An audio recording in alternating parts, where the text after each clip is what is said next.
ಎಲ್ಲರಿಗೂ ನಮಸ್ಕಾರ. ಆಸೆ ಧಾರಾವಾಹಿ ಇಂದಿನ ಸಂಚಿಕೆಯಲ್ಲಿ ಏನಾಗುತ್ತೆ ಅಂತ ನೋಡೋಣ. ಹಾಗೆ ಯಾರು ನಮ್ಮ ಚಾನಲ್ನ ಸಬ್ಸ್ಕ್ರೈಬ್ ಮಾಡ್ಕೊಂಡಿಲ್ಲ ಪ್ಲೀಸ್ ಸಬ್ಸ್ಕ್ರೈಬ್ ಮಾಡ್ಕೊಳ್ಳಿ. ಸಂಚಿಕೇಶ್ವರನಲ್ಲಿ ಮೀನಾ ಅಡುಗೆ ಮನೆಯಲ್ಲಿ ಕೆಲಸ ಮಾಡ್ತಾ ಇರ್ತಾಳೆ. ಆಗ ಅಲ್ಲಿಗೆ ಮನೋಜನ ಬಗ್ಗೆ ಗೊಣಗ್ತಾ ಬಂದಿರೋ ಸೂರ್ಯ ಒಂದು ಸ್ಟ್ರಾಂಗ್ ಆಗಿರೋ ಕಾಫಿ ಮಾಡಿಕೊಡೆ ಅಂತ ಹೇಳ್ತಿರುವಾಗ, ಯಾಕ್ರಿ ಏನಾಯ್ತು ಅಂತ ಕೇಳ್ತಾಳೆ ಮೀನಾ. ಆಗ ಸೂರ್ಯ, ನೋಡಿ ಆ ಪೆಂಗೆ ಬಾಯಿಗೆ ಬಂದಂಗೆಲ್ಲ ಮಾತಾಡ್ತಾನೆ, ಆ ರವಿಗಾನಿದ್ದ ಇವತ್ತು ಬಚಾವ್ ಆಗೋದ ಇಲ್ಲ, ಸರಿಯಾಗಿ ಹೊಡಿತಾ ಇದ್ದೆ ಅವನಿಗೆ ಅಂತ ಹೇಳಿದಾಗ, ರೀ ನೀವು ಮೊದಲು ಹೊಡೆಯೋದು ಬಡಿಯೋದನ್ನ ಬಿಟ್ಬಿಡಿ. ಇವಾಗ ರೋಹಿಣಿಯವರು ಇಲ್ಲಿಗೆ ಬಂದು ಹಾಗೆ ಮಾತಾಡೋದ್ರು, ನಾನೇ ಏನಾದರೂ ಅವ್ರಿಗೆ ಹೊಡೆದ್ಬಿಟ್ನಾ? ಏನು ಪೌಡ್ರಮ್ಮ ಬಂದಿದ್ರಾ? ಇಬ್ಬರೂ ಬಂದಿದ್ದಾರೆ ಅಂತಂದರೆ ಏನೋ ವಿಷಯ ಖಂಡಿತ ಇದೆ ಕಣೆ.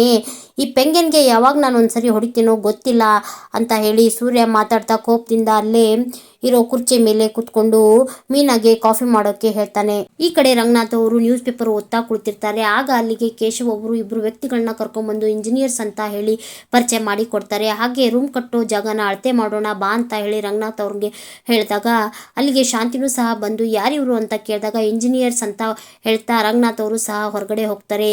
ಆಗ ಶಾಂತಿ ಲೋ ಮನೋಜ ರವಿ ಅಂತ ಕೂಗ್ತಿರುವಾಗ ಮನೋಜ ಹೊರಗಡೆ ಬಂದು, ಅಮ್ಮ ಕಾಫಿ ಆಯ್ತೇನಮ್ಮ ಅಂತ ಕೇಳ್ತಾನೆ. ನಿನಗೆ ಬರೀ ತಿನ್ನೋದು ಉಣ್ಣೋದು ಒಂದೇ ಚಿಂತೆ, ಮನೆಗೆ ಇಂಜಿನಿಯರ್ಸ್ ಬಂದಿದ್ದಾರೆ ಕಣೋ, ಯಾಕಿರ್ಬೋದು ಅಂತ ಕೇಳಿದಾಗ ಮೇ ಬಿ ಮನೇನ ರೀಇನೋವೇಟಿವ್ ಮಾಡೋಕ್ಕಿರ್ಬೋದು ಅಂತ ಹೇಳಿ ಮನೋಜ ಉತ್ತರ ಕೊಡ್ತಾನೆ. ಆಗ ಅಲ್ಲಿಗೆ ರವಿ ಶ್ರುತಿನೂ ಸಹ ಬರ್ತಾರೆ.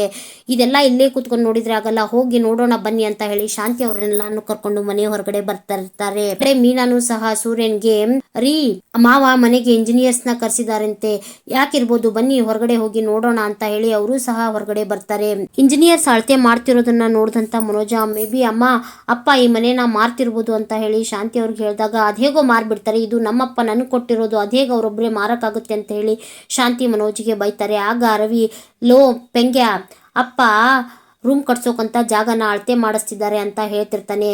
ಆಗ ಅಲ್ಲಿಗೆ ಸೂರ್ಯ ಮೀನಾ ಸಹ ಬರ್ತಾರೆ. ಅಪ್ಪ ಏನಪ್ಪ ಇದು ಅಂತ ಕೇಳಿದಾಗ, ರೂಮ್ ಕಟ್ಟೋಕೆ ಜಾಗನ ಅಳತೆ ಮಾಡಿಸ್ತಿದ್ದೀನಪ್ಪ ಅಂತ ಹೇಳಿ ರಂಗನಾಥ್ ಅವರು ಹೇಳ್ತಾರೆ. ಆಗ ಶಾಂತಿ, ಇದೆಲ್ಲ ಏನು ಇಂಪಾರ್ಟೆಂಟ್ ಆಗಿತ್ತು ಈಗ ಅಂತ ಹೇಳಿ ಪ್ರಶ್ನೆ ಮಾಡ್ತಿರ್ತಾಳೆ.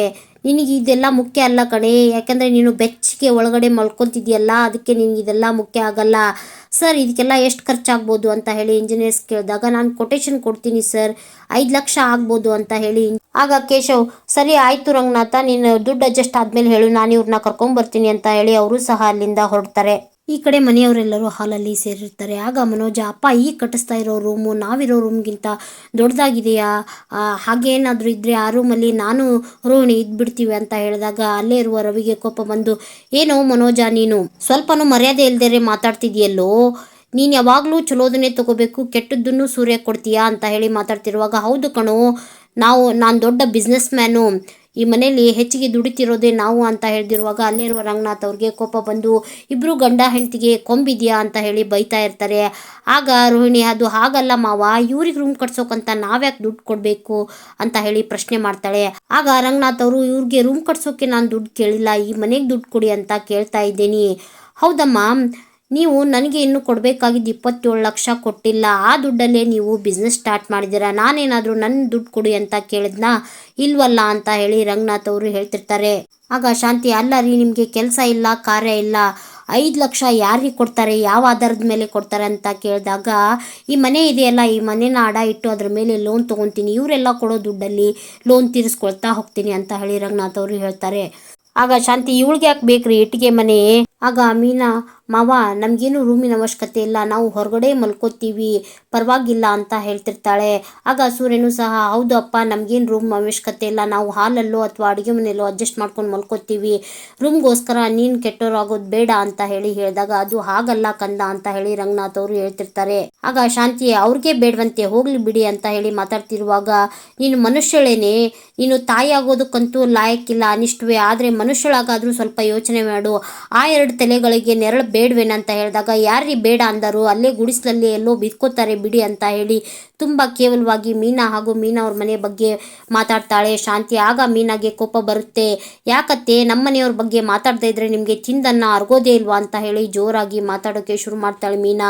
ಆಗ ಮನೋಜ, ಯಾಕಮ್ಮ ಯಾರ ಮುಂದೆ ಏನು ಮಾತಾಡ್ತಾ ಇದೆಯಾ, ಗೊತ್ತಾಗ್ತಿಲ್ವಾ ನಿನಗೆ, ಇದು ಚೆನ್ನಾಗಿರಲ್ಲ ನೋಡು ಅಂತ ಹೇಳಿ ಮೀನಾಗೆ ಬೈತಿರುವಾಗ ಅಲ್ಲೇ ಇರುವ ಸೂರ್ಯನಿಗೆ ಕೋಪ ಬಂದು, ಯಾಕೋ ಪೆಂಗ್ಯ, ಅವಳಿಗೆ ಅವಮಾನ ಆಗೋ ರೀತಿ ಮಾತಾಡಿದರೆ ಅದಕ್ಕೆ ಅವಳು ಕರೆಕ್ಟಾಗಿ ಉತ್ತರ ಕೊಡ್ತಿದ್ದಾಳೆ, ನಿನಗೇನಾಯಿತು ಸುಮ್ಮನೆ ಇರು ಅಂತ ಹೇಳಿ ಮನೋಜನ್ಗೆ ಬೈತಿರ್ತಾನೆ ಸೂರ್ಯ. ಆಗ ರೋಹಿಣಿ ಮದುವೆ ಆದ್ಮೇಲೆ ತಾಯಿನೇ ಬೇಡ ಅನ್ನೋ ರೀತಿ ಹೆಂಡತಿ ಸಪೋರ್ಟ್ಗೆ ಬಂದ್ಬಿಡ್ತಾರೆ ಅಂತ ಹೇಳಿ ಮಾತಾಡ್ತಿರ್ತಾಳೆ. ಆಗ ಅಲ್ಲೇ ಇರುವ ಶ್ರುತಿಗೆ ಕೋಪ ಬಂದು, ಏನ್ ರೋಹಿಣಿ ಅವರೇ, ನೀವು ಒಂದ್ಸರಿ ಆದ್ರೂ ನಿಮ್ ಗಂಡನ ಪರವಾಗಿ ಮಾತಾಡೋದನ್ನ ಬಿಟ್ಟು ನ್ಯಾಯದ ಪರವಾಗಿ ಮಾತಾಡ್ರಿ ಅಂತ ಹೇಳಿ ಬೈತಿರ್ತಾಳೆ ಶ್ರುತಿ. ಆಗ ಶಾಂತಿ, ನೋಡಿ, ನಾನ್ ಬದುಕಿರೋವರೆಗೂ ಅಂತೂ ಈ ಮನೆನ ಅಡ ಇಡೋಕೆ ನಾನ್ ಬಿಡಲ್ಲ ಅಂತ ಹೇಳಿ ಹೇಳ್ತಿರುವಾಗ ಸೂರ್ಯ, ಅಪ್ಪ ನೋಡಪ್ಪ, ರೂಮ್ ಸಲುವಾಗಿ ನೀನು ಕೆಟ್ಟೋನಾಗೋದು ಬೇಡ, ನಾವು ಇಲ್ಲೇ ಹೊರಗೋ ಎಲ್ಲೋ ಹಾಲಲ್ಲೋ ಅಥವಾ ಮಳೆ ಬಂದರೆ ಕಾರಲ್ಲೋ ಅಡ್ಜಸ್ಟ್ ಮಾಡಿಕೊಂಡು ಮಲ್ಕೋತೀವಿ ಅಂತ ಹೇಳಿ ಸೂರ್ಯ ಹೇಳ್ತಿರುವಾಗ ಮನೋಜ, ಓಹೋ, ಎಂಥ ಮಾತು, ಎಂಥ ಸಿಂಪತಿ ಗಿಟ್ಟಿಸ್ಕೊಳ್ಳೋ ಮಾತಾಡ್ತಿರೋ ನೀವು. ಮಾತನ್ನ ಕೇಳಿದ್ರೆ ಯಾರಾದರೂ ಈಗಲೇ ರೂಮ್ನ ಕಟ್ಕೊಟ್ಬಿಡ್ಬೇಕು. ಪರವಾಗಿಲ್ಲ, ನಿಮಗೆ ರೂಮ್ ಎಲ್ಲ ಅವಶ್ಯಕತೆ ಇಲ್ಲ, ಇಲ್ಲೇ ಹಾಲಲ್ಲೋ ಸೋಫಾದ ಮೇಲೋ ಬಿದ್ಕೊಳ್ಳಿ. ಆಗ ರಂಗನಾಥ್ ಅವ್ರಿಗೆ ಕೋಪ ಬರುತ್ತೆ. ನೀನು ಯಾವನೋ, ಯಾವ ತೊಲೊಂಡಿನೋ ಬೇಡ ಅನ್ನೋಕೆ ಅಂತ ಹೇಳಿ ಮಾತಾಡ್ತಿರುವಾಗ, ನಾ ಈ ಮನೆ ಹಿರಿ ಮಗ ಅಪ್ಪ, ನಿಮ್ಮ ನಂತರ ನಾನೇ ಈ ಮನೆ ಯಜಮಾನ ಅಂತ ಹೇಳ್ತಿರುವಾಗ, ನನ್ನ ಎಕ್ಸ್ಪೈರಿ ಡೇಟ್ ಮುಗಿದ ನಂತರ ಅಲ್ವಾ, ಈಗ ಸುಮ್ಮನಿರು ಅಂತ ಹೇಳಿ ರಂಗನಾಥ್ ಅವರು ಬೈತಿರ್ತಾರೆ. ಆಗ ಮೀನಾ, ಮಾವ, ಇನ್ನೊಬ್ರು ದುಡ್ಡಲ್ಲಿ ಅನಿಸ್ಕೊಂಡು ನಾವು ರೂಮಲ್ಲಿರೋ ಅವಶ್ಯಕತೆ ನಮಗಿಲ್ಲ, ನಮ್ಗೆ ಯಾವ ರೂಮ್ನೂ ಬೇಡ, ನಮ್ಮ ಪಾಡಿಗೆ ನಮ್ಮನ್ನ ಬಿಟ್ಬಿಡಿ ಅಂತ ಹೇಳಿದಾಗ ರಂಗನಾಥ್ ಅವರು, ಮುಗೀತಲ್ಲ, ಎಲ್ಲ ಆಯ್ತಲ್ಲ, ಎಲ್ಲರೂ ಇಲ್ಲಿಂದ ಹೊರಡಿ ಅಂತ ಹೇಳ್ತಾರೆ. ಆಗ ಎಲ್ಲರೂ ಅಲ್ಲಿಂದ ಹೊರಡ್ತಾರೆ. ಆಗ ರಂಗನಾಥ್ ಅವರು ಕೋಪದಿಂದ ಶಾಂತಿ ಹತ್ರ ಬಂದು, ಲೇ, ಈ ಮೊಸಳೆಗೆ ನಾಲ್ಗೆ ಇಲ್ಲ, ಏಡಿಗೆ ತಲೆ ಇಲ್ಲ, ಆಮೆಗೆ ಕೂದಲಿಲ್ಲ, ಈ ಬೆಕ್ಕಿಗೆ ಭಾವನೆ ಇಲ್ಲ, ಈ ನಾಯಿಗೆಂತರೂ ಅದ್ರದ್ದೇ ಆದಂಥ ಒಂದು ಭಾಷೆ ಇಲ್ಲ, ಈ ಮೀನಿಗೆ ಜೀವನ ಶಕ್ತಿನೇ ಗೊತ್ತಿಲ್ಲ, ಆದರೆ ಇವೆಲ್ಲವೂ ಇರೋ ಮನುಷ್ಯನಿಗೆ ನಿಯತ್ ಅನ್ನೋದೇ ಇಲ್ಲ. ನೋಡೆ, ನಾನು ನಿನ್ನ ಗಂಡ, ಯಾವ ಕೆಲಸನ ನೀನು ಮಾಡಬೇಡ ಅಂತ ಹೇಳ್ತಿದ್ಯೋ ಅದನ್ನು ನಾನು ಮಾಡೇ ಮಾಡ್ತೀನಿ ಅಂತ ಹೇಳಿ ಚಿಟ್ಕೆ ಹೊಡ್ತಾ, ನಿನ್ನ ಕೈಲಾದರೆ ಅದನ್ನು ತಡಿ ಅಂತ ಹೇಳ್ತಾ ರಂಗನಾಥ್ ಅವರು ಅಲ್ಲಿಂದ ಹೊರಡ್ತಾರೆ. ಈ ಕಡೆ ರೂಮಲ್ಲಿ ಕುಳಿತಿರೋ ರವಿ ಹತ್ರ ಬಂದಂಥ ಶ್ರುತಿ, ಏನು ರವಿ, ನಿಮ್ಮಮ್ಮ ಆ ರೀತಿ ಮಾತಾಡ್ತಾರೆ, ಮೀನಾ ಅವ್ರ ಬಗ್ಗೆ ಪಾಪ ತುಂಬ ಕೇವಲವಾಗಿ ಮಾತಾಡ್ತಾರೆ, ಅದರಲ್ಲೂ ನಿಮ್ಮಣ್ಣ ಈ ಸೋಫಾದ ಮೇಲೆ ಮಲ್ಕೊಳ್ಳಿ, ನೆಲದ ಮೇಲೆ ಮಲ್ಕೊಳ್ಳಿ, ಪರವಾಗಿಲ್ಲ ಅಂತೆಲ್ಲ ಮಾತಾಡ್ತಾರಲ್ಲ, ಇಂಥ ಮೆಲೋ ಡ್ರಾಮನ್ನೆಲ್ಲ ನಾನು ಡಬ್ ಮಾಡೋ ಸೀರಿಯಲಲ್ಲಿ ನಿಮ್ಮ ಹೇಳ್ತಿದ್ದೆ ಅಷ್ಟೇ ಅಂತ ಹೇಳಿದಾಗ, ಇದು ತುಂಬ ಕುಟುಂಬದ ಫ್ಯಾಮಿಲಿ ಶ್ರುತಿ, ಇಂಥ ಫ್ಯಾಮಿಲಿಯಲ್ಲಿ ಇಂಥ ಎಲ್ಲ ಸಣ್ಣ ಪುಟ್ಟ ಜಗಳ ಇರೋದು ಕಾಮನ್ ಅಂತ ಹೇಳಿದಾಗ, ನೋಡು ರವಿ, ನಿಮ್ಮಮ್ಮ ಏನಾದರೂ ನನ್ನ ಬಗ್ಗೆ ಈ ರೀತಿ ಏನಾದರೂ ಮಾತಾಡಿದರೆ ಸರಿ ಇರಲ್ಲ, ಅವ್ರಿಗೆ ಮೊದಲೇ ನೀನು ವಾರ್ನ್ ಮಾಡಿಬಿಡು, ಇಲ್ಲಾಂದರೆ ನಾನು ಅವ್ರ ಬಾಯಿಗೆ ಸ್ಟೆಪ್ಲರ್ ಪಿನ್ ಹಾಕಿಬಿಡ್ತೀನಿ ಅಂತ ಹೇಳಿ ಬೈತಿರ್ತಾಳೆ ಶ್ರುತಿ.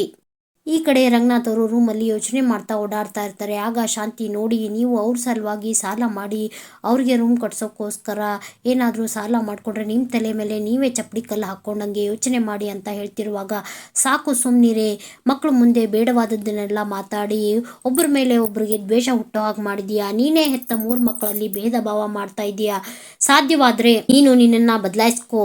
ನೋಡು, ನಿಮ್ಮಪ್ಪ ನಿನಗೆ ಕೊಟ್ಟಿರೋ ಮನೆ ಅನ್ನೋ ಅಹಂಕಾರದಲ್ವಲ್ವಾ ನೀನು ಈ ಮನೆ ಆಡೋಡೋದು ಬೇಡ ಅಂತ ಹೇಳ್ತಿರೋದು. ಪರವಾಗಿಲ್ಲ, ನಿನ್ನ ಮನೆನ ನೀನೇ ಇಟ್ಕೋ, ರೂಮ್ ಕಟ್ಸೋಕ್ಕೆ ಬೇರೆ ವ್ಯವಸ್ಥೆನ ನಾನು ಮಾಡ್ತೀನಿ, ಆಗಲೂ ಹೇಳಿದೆ ಈಗಲೂ ಹೇಳಿದೆ, ನಾನು ರೂಮ್ ಕಟ್ಟಿಸ್ತೀನಿ ಅಂತ ಹೇಳ್ತಾ ರಂಗನಾಥ್ ಅವರು ಅಲ್ಲಿಂದ ಹೊರಡ್ತಾರೆ. ಈ ಕಡೆ ಶ್ರುತಿ ಫೋನಲ್ಲಿ ತನ್ನ ತಾಯಿಗೆ ಮನೇಲಾದ ಘಟನೆ ಬಗ್ಗೆ ಹೇಳ್ತಾ ಇರ್ತಾಳೆ. ಆಗ ಶೀಲಾ, ಏನು ಒಂದು ರೂಮ್ ಕಟ್ಸೋಕ್ಕೆ ನಿಮ್ಮ ಮನೇಲಿ ಇಷ್ಟೆಲ್ಲ ಒದ್ದಾಡ್ತಾ ಇದ್ದಾರೆ, ಎಂಥ ಮನೆಗೆ ಸೇರಿಬಿಟ್ಟೆ ನೀನು ಅಂತ ಹೇಳಿ ಬೈತಿರ್ತಾಳೆ. ಆಗ ಶ್ರುತಿಗೆ ಕೋಪ ಬಂದು, ಅಮ್ಮ, ನೀನು ಏನಾಯಿತು ಅಂತ ಕೇಳಿದ್ಕೆ ನಾನು ಹೇಳಿದ್ದು ನನ್ನ ಮನೆ ಬಗ್ಗೆ ಮಾತಾಡು ಅಂತಲ್ಲ ಅಂತ ಹೇಳಿ ಕೋಪದಿಂದ ಕಾಲ್ ಕೊಟ್ಟು ಮಾಡ್ತಾಳೆ. ಆಗ ಶೀಲಾ ತನ್ನ ಗಂಡಂಗೆ, ರೀ, ನನಗೊಂದು 5 ಲಕ್ಷದ ಚೆಕ್ ಬರೆದು ಕೊಡಿ ಅಂತ ಕೇಳ್ತಾಳೆ. ಯಾಕೆ, ಜುವೆಲ್ಸ್ ಪರ್ಚೇಸ್ ಮಾಡಬೇಕಿತ್ತ ಅಂತ ಕೇಳಿದಾಗ, ಇಲ್ಲ ರೀ, ನಮ್ಮ ಮಗಳ ಮನೆಗೆ, ಅದು ಆ ಸೂರ್ಯ ಮೀನಾಗೆ ರೂಮ್ ಕಟ್ಟಿಸ್ತಾ ಇದ್ದಾರಂತೆ, ಅದಕ್ಕೋಸ್ಕರ ಅಂತ ಹೇಳಿದಾಗ, ಏನು ನಿಂಗೆ ತಲೆ ಕಟ್ಟಿದ್ಯಾ, ಊರ ಜನರ ಮುಂದೆ ನನಗೆ ಅವಮಾನ ಮಾಡ್ದನವನು, ಅವನು ಅವ್ನ ಹೆಂಡತಿ ಜೊತೆ ಆರಾಮಾಗಿರೋಕ್ಕೆ ನಾನು ದುಡ್ಡು ಕೊಡಬೇಕಾ ಅಂತ ಹೇಳಿ ಕೇಳಿದಾಗ, ರೀ, ಅದು ಹಾಗಲ್ಲ, ನಮ್ಮ ದುಡ್ಡು ಎಲ್ಲಿಗೂ ಹೋಗಲ್ಲ ರೀ, ಜೀವಕ್ಕಿಂತ ಸ್ವಾಭಿಮಾನನೇ ಹೆಚ್ಚು ಅನ್ನೋ ಆ ಸೂರ್ಯ ಹಾಗೂ ಅವರಪ್ಪ ನಮ್ಮ ದುಡ್ಡನ್ನ ಇಸ್ಕೊಳ್ಳಲ್ಲ, ಆದರೆ ಸಹಾಯ ಮಾಡೋಕ್ಕೆ ಬಂದು ನನಗೆ ಅವಮಾನ ಆದರೆ ನನ್ನ ಮಗಳು ಅದನ್ನು ಸಹಿಸ್ಕೊಳ್ಳಲ್ಲ, ಅವಳು ಅದನ್ನು ಬೇರೆ ರೀತಿಯೇ ಅರ್ಥ ಮಾಡ್ಕೋತಾಳೆ, ಇದರಿಂದ ನನ್ನ ಮಗಳು ನನ್ನ ಅಳಿಯ ಬಂದು ನಮ್ಮ ಮನೇಲೇ ಇರೋಕ್ಕಾಗುತ್ತೆ, ಇದನ್ನು ಯಾರೂ ತಪ್ಪಿಸೋಕ್ಕಾಗಲ್ಲ ಅಂತ ಹೇಳಿ ಶೀಲಾ ಹೇಳಿದಾಗ, ಲೇ, ಮೊದಲು AC ವಿಷಯದಲ್ಲೂ ಹೀಗೆ ಆಗುತ್ತೆ ಅಂತ ಹೇಳಿದೆ, ಆದರೆ ಏನೂ ಆಗಲಿಲ್ಲ ಅಂತ ಹೇಳಿದಾಗ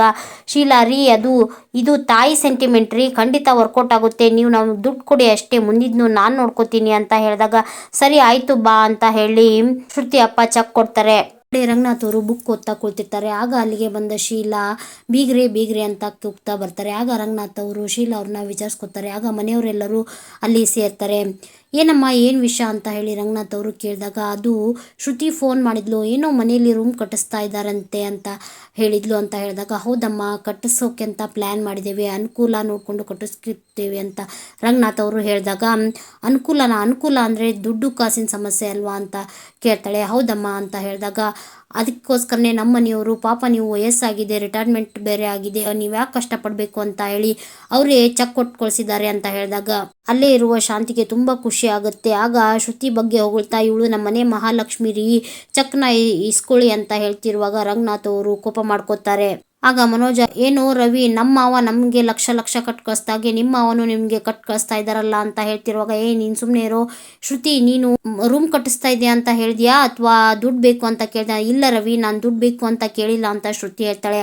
ಆಗ ಶೀಲಾ, ಇಲ್ಲ ಅವಳು ದುಡ್ಡು ಬೇಕು ಅಂತ ಕೇಳಿಲ್ಲ, ಆದರೆ ನಾನೇ ಇದೆಲ್ಲ ಒಂದೇ ಫ್ಯಾಮಿಲಿ ಅಲ್ವಾ, ಅದಕ್ಕೋಸ್ಕರ ನಾನೇ ಕೊಡೋಕೆ ಬಂದೆ ಅಂತ ಹೇಳ್ತಿರ್ತಾಳೆ. ಆಗ ಅಲ್ಲಿಗೆ ಸೂರ್ಯನೂ ಬರ್ತಾನೆ. ಓ ಶೀಲಾ ಆಂಟಿ, ಏನು ನೀವು ಅಂತ ಕೇಳಿದಾಗ, ಅದು ರೀ ಅವರು ದುಡ್ಡು ಕೊಡೋಕ್ಕೆ ಬಂದಿದ್ದಾರೆ, ಅದು ನಾವು ರೂಮ್ ಕಟ್ಟಿಸ್ತಾ ಇದ್ದೇವಲ್ಲ ಅದಕ್ಕೋಸ್ಕರ ದುಡ್ಡು ಕೊಡ್ತಾರಂತ ಹೇಳಿ ಮೀನಾ ಹೇಳಿದಾಗ, ಹೌದು ಮೂರನೇವರಾದ ನೀವು ಯಾಕೆ ದುಡ್ಡು ಕೊಡಬೇಕು, ನಾವೇನಾದರೂ ನಿಮಗೆ ಬಂದು ದುಡ್ಡು ಕೇಳಿದ್ವಾ, ಇದೇನು ಅನಾಥಾಶ್ರಮನ ದುಡ್ಡು ದಾನ ಮಾಡೋಕ್ಕೆ ಅಂತ ಹೇಳಿ ಮೂರನೇವ್ರ ಕಡೆಯಿಂದ ನಾವ್ಯಾಕ್ರಿ ದುಡ್ಡು ಇಸ್ಕೊಂಡು ರೂಮ್ ಕಟ್ಟಿಸ್ಬೇಕು ಅಂತ ಹೇಳಿದಾಗ ಶ್ರುತಿಗೆ ಕೋಪ ಬರುತ್ತೆ. ನೋಡಿ, ಮರ್ಯಾದೆ ಕೊಟ್ಟು ಮಾತಾಡಿ, ಹೀಗೆಲ್ಲ ಮಾತಾಡಿದರೆ ನಾನಂತೂ ಈ ಮನೇಲಿ ಇರಲ್ಲ ಅಂತ ಹೇಳಿದಾಗ, ಇರಬೇಡ ಹೋಗಮ್ಮ ಅಂತ ಹೇಳಿ ಸೂರ್ಯ ಹೇಳ್ತಾನೆ. ಆಗ ರೋಹಿಣಿ, ಮೊದಲು ಅವ್ರನ್ನ ಕಳಿಸಿ ಆಮೇಲೆ ನಾವು ಹೋಗ್ತೀವಿ, ಆಮೇಲೆ 2 ರೂಮಲ್ಲಿ ನೀವೇ ಇರೋ ಪ್ಲ್ಯಾನಾ ಅಂತ ಹೇಳಿ ಮಾತಾಡ್ತಿರ್ತಾಳೆ. ಇಲ್ಲಿಗೆ ಆಸೆ ಧಾರಾವಾಹಿ ಇಂದಿನ ಸಂಚಿಕೆ ಮುಕ್ತಾಯವಾಗುತ್ತೆ. ಆಸೆ ಧಾರಾವಾಹಿಯನ್ನು ವಿವರವಾಗಿ ವೀಕ್ಷಿಸಲು ಪ್ಲೀಸ್ ನಮ್ಮ ಚಾನಲ್ನ ಸಬ್ಸ್ಕ್ರೈಬ್ ಮಾಡ್ಕೊಳ್ಳಿ. ಹಾಗೆ ನಮ್ಮ ವಿಡಿಯೋಗಳು ನಿಮಗೆ ಇಷ್ಟ ಆಗ್ತಿದ್ರೆ ಪ್ಲೀಸ್ ಒಂದು ಲೈಕ್ ಕೊಡಿ. ಹಾಗೆ ನಿಮ್ಮ ಫ್ಯಾಮಿಲಿ ಫ್ರೆಂಡ್ಸ್ ಜೊತೆಗೆ ಶೇರ್ ಮಾಡೋದನ್ನು ಮರಿಬೇಡಿ. Thank you.